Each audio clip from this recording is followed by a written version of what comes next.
పశ్చిమ గోదావరి జిల్లా భీమవరం మర్చకపురి గ్రామంలో ఈ నెల 22న జరిగిన అగ్ని ప్రమాదంలో 2 ఇళ్లు పూర్తిగా కాలిపోయాయి.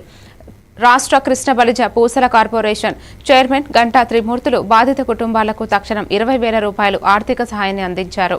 భవిష్యత్తులో కూడా అవసరమైతే అండగా ఉంటామన్నారు. పోలిట్ బ్యూరో సభ్యురాలు తోట సీతారామలక్ష్మి సూచనలతో ఈ సహాయం వెంటనే జరిగిందన్నారు.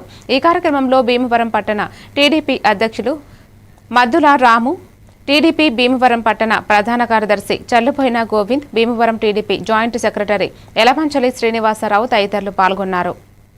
పార్టీ తరపున, మన నాయకుల తరపున, మన కార్యకర్త తరపున ఏదైనా సాయం చేయండి వారు తెలియజేయడం. అలాగే కనకయ్య గారికి బ్రదర్ నేను వస్తాను రోజు కలుస్తానని చెప్పడం జరిగింది.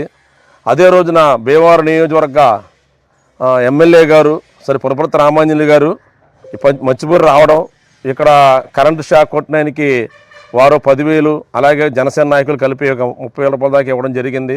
అలాగే ఇక్కడికి వచ్చి ఇక్కడ ఇల్లు కాలిపోయిన వారికి భీమవరం నియోజకవర్గ ఎమ్మెల్యే గారు అభివృద్ధి ప్రదాత, వీళ్ళకే సుమారు జనసేన నాయకులు కలిసి 24,000 రూపాయలు ఆ రోజు ఇవ్వడం జరిగింది.